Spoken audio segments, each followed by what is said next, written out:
अस्सलाम वालेकुम वरहमतुल्लाहि वबरकातुहू। आज इस वीडियो में आपके लिए एक नई ख्वाब लेकर आई हूँ। ख्वाब में अलम यानी कि झंडा देखना। जो शख्स ये ख्वाब देखता है, अक्सर औकात लोग ये ख्वाब देख लेते हैं, ख्वाब में अलम देख लेते हैं या वो झंडा देखते हैं, अपने मुल्क का देखते हैं, किसी मुल्क का देखते हैं या अपने घर में देखें या कहीं भी देखें, तो वो यही जानना चाहते हैं इस ख्वाब की तबीर क्या। और ये ख्वाब की तबीर को उलमा कराम ने बड़े प्यार से, प्यार के अंदाज से बयान किया है। और यहाँ पे जो उलमा कराम ने इस ख्वाब की तबीर को बयान किया है तो आपके सामने पढ़कर बताऊंगी। तो वीडियो को स्टार्ट करने से पहले, इस ख्वाब की तबीर को बताने से पहले छोटी सी रिक्वेस्ट है कि अगर आपने मेरा चैनल नहीं सब्सक्राइब किया इसे लाजमी से जाकर सब्सक्राइब कर दे, साथ बेल आइकन का निशान भी ऐसे भी ज़रूर प्रेस कर दे ताकि मेरी आने वाली कोई भी वीडियोस का नोटिफिकेशन आप तक आसानी से पहुंच सके। बढ़ते हैं आज की अपनी वीडियो की जानिब। ख्वाब में अलम या झंडा देखना की क्या तबीर है।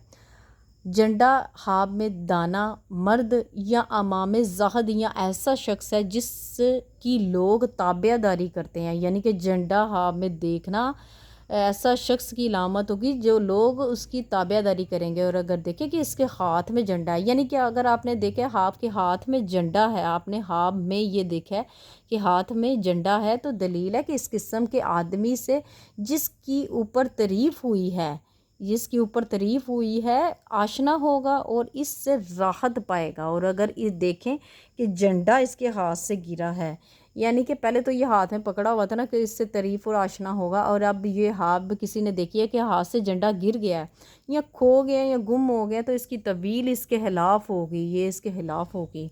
अच्छा, यहाँ पे हज़रत इब्राहीम करमानी ने फरमाया कि झंडे का ख्वाब में देखना सफ़र पर दलील भी हो सकता है, यानी कि दलील है कि अगर देखे कि इसको लोगों ने झंडा दिया है, यानी कि किसी ने आपको दिया है, लोगों ने दिया है, तो इसके पास लश्कर जमा हुआ है, झंडे की वजह से झंडा किसी ने दिया है, लश्कर जमा हुआ है, तो दलील है कि इज़्ज़त और बुज़ुर्गी पाएगा। और ख़ास कर झंडा अगर सफ़ेद या सब्ज़ है, ठीक है, अगर सफ़ेद या सब्ज़ है तो इज़्ज़त और बुज़ुर्गी पाएगा।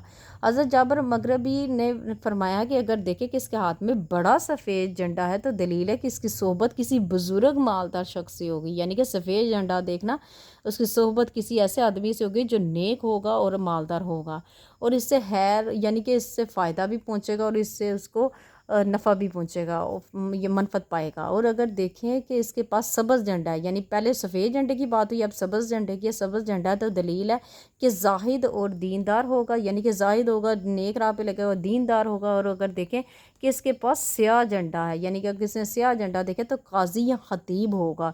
हज़रत जाफ़र सादिक ने फरमाया है कि ख्वाब में झंडा देखना 4 वजह हो सकती हैं। यहाँ पे जिसने ख्वाब देखे इसकी ख्वाब की तबीर नहीं मिली है, उसे 4 वजह भी हज़रत जाफ़र सादिक ने फरमा दी। इस वजह से आप अपनी ख्वाब की तबीर का इल्म जान सकते हैं कि इसकी वजह क्या होगी। नंबर 1 सरदार है, नंबर 2 सफ़र है, नंबर 3 मर्तबा है, नंबर 4 अच्छे हालात हैं। तो व्यूवर्स, आज की ख्वाब की तबीर यहाँ तक थी। पढ़ते हुए किसी भी चीज़ की कहीं लफ्ज़ तलफ़्फ़ुज़ में गलती हुई है तो माफ़ी की मुस्तहिक़ हूँ। अपना बहुत ज़्यादा ख्याल रखिएगा, मुझे भी अपनी दुआओं में याद रखिएगा। मिलते हैं नेक्स्ट वीडियो में, इतनी देर के लिए अल्लाह हाफ़िज़।